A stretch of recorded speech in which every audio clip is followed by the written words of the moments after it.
Hi guys, welcome back to my channel. It is Molly here, and today I thought it would be fun to talk about finances and what I know about finances, and hopefully help you, especially if you're part of the younger generation that needs a little bit of help, that are beginning to be on their own.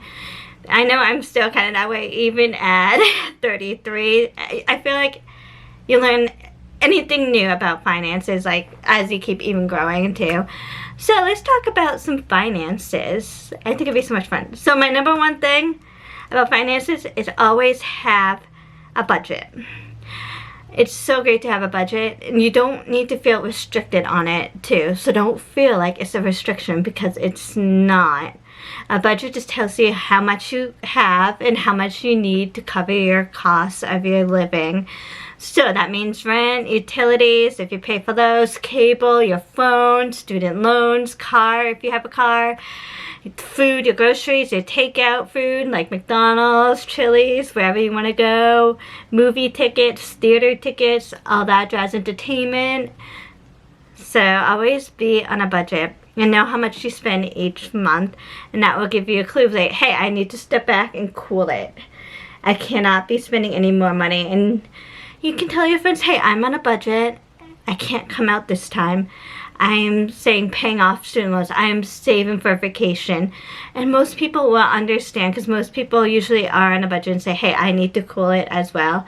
So there's that. So don't be afraid to be on a budget. I know there's times I say, hey, I need to cool. It's getting to that time.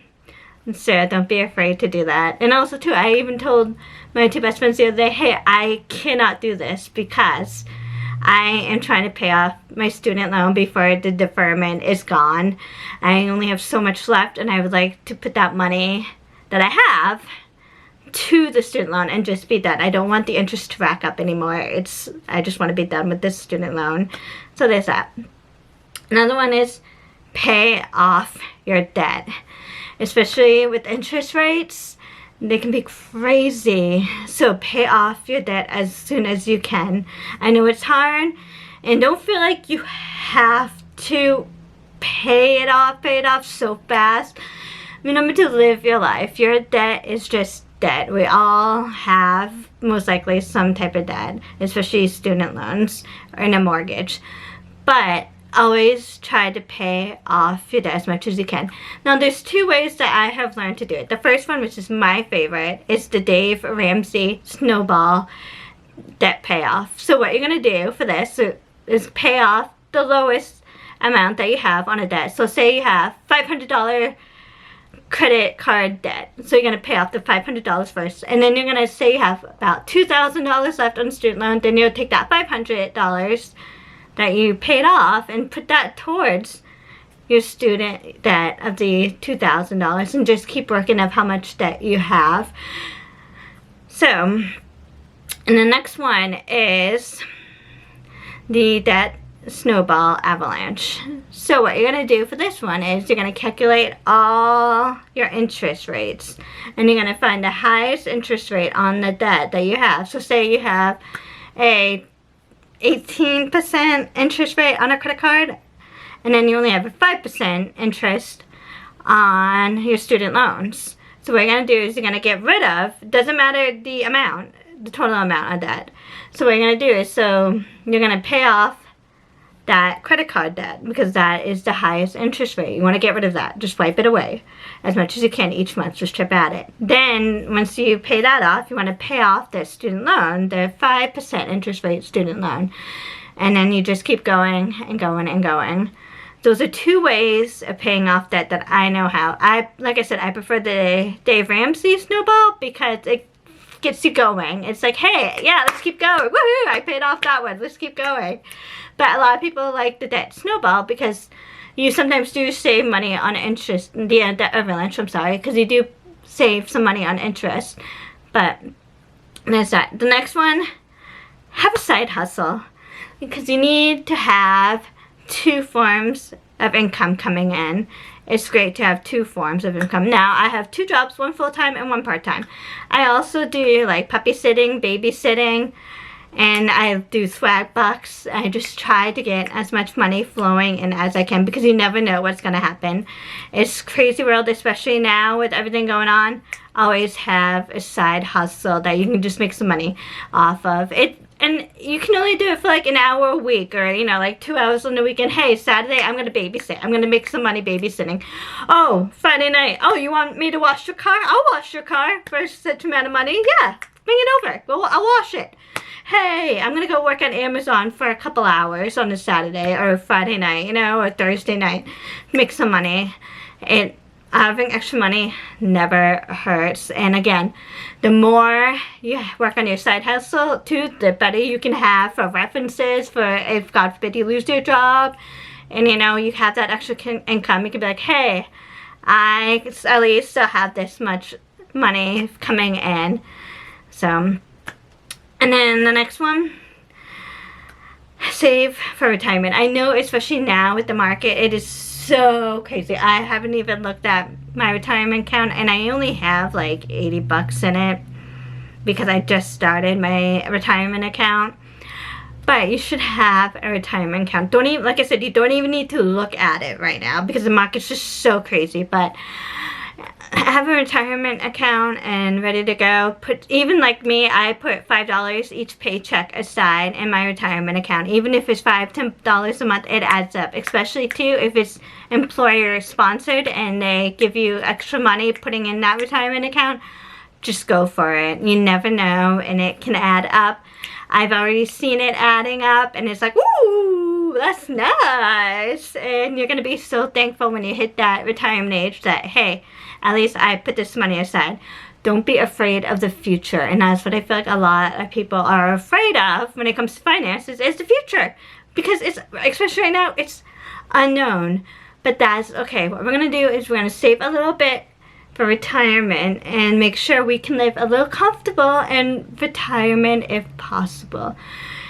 So there's that. Another thing is to have savings goals. Now there's two different forms. There's a short one and a large one. So a short goal can be, hey, I'm going to save $500 for a camera so I can start my YouTube channel. Hey, this laptop, it's about to die. I'm going to start saving money, side hustling, and getting like $1,000 into my bank account, and I'm going to buy a new laptop. So don't be afraid to have savings accounts and having saving goals. And they can be big or small. A large one too can be, hey, I'm going to start saving for a house. It is time to get out of this apartment. I'm going to be saving for a house because I want to start living my life. And I want to, you know, have a dog, have a nice fence, have a nice house, start hosting different parties if I can.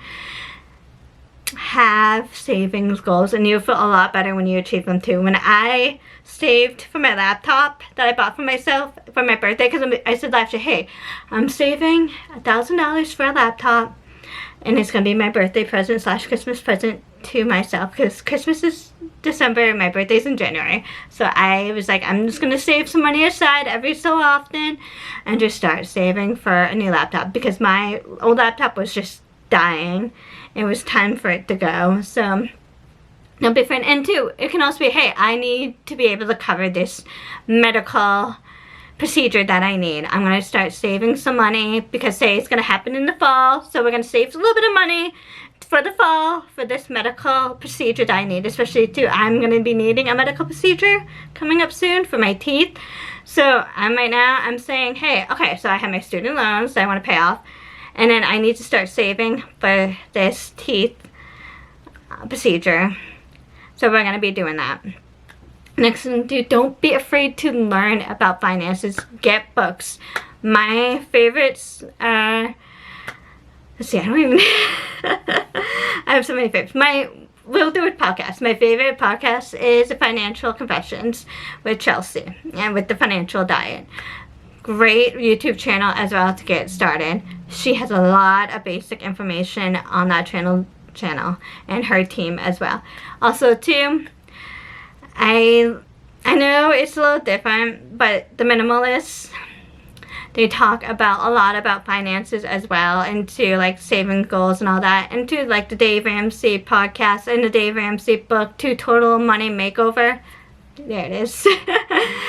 he has a lot of basic money principles too that you can follow as well. There's that. And then another one I just thought of, You Need a Budget. Great YouTube channel and a great app. I personally don't use it because I cannot pay that amount of money right now for it, but I did try the free trial and I actually did really love it.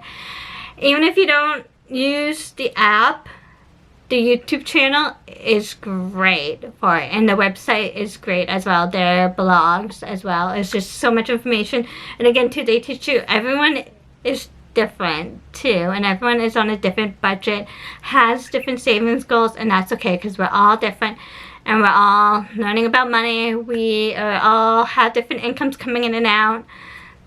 Those are my suggestions too if you want to start learning more about finances. And again too, it's a great thing to learn. Oh, and Anthony O'Neill's YouTube channel, On the Table, his podcast, great too. He was one of the Dave Ramsey personalities, and I just love him. He's just so full of life. And he's a millennial too, so if you're at that age, millennial, or even younger too, because he also tries to do millennial and younger, he does have basic information that those, like the boomers, can use as well if they're really struggling too. So he tries to bring everyone basically to the table. So those are great things to know, and I'll leave a couple of the informations down below, so feel free to do that. But this is what I like to talk about when I talk about finances and what I know about finances. I know, again, everyone's different. Everyone loves different debt payment, repayment options and all that too. Different side hustles and all that. But this is what I have learned through like YouTube, podcasts, and also too like talking to my parents.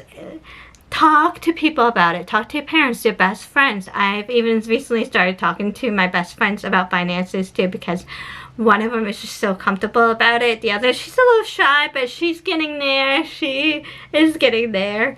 So don't be afraid to talk about finances. It's empowering too to talk about it. Even though you might not make a lot compared to like your friends. Like I don't think I make a lot compared to one of my best friends, and that's okay too. We still talk about it. But yeah, so I hope you enjoyed today's video. Don't forget to like and subscribe.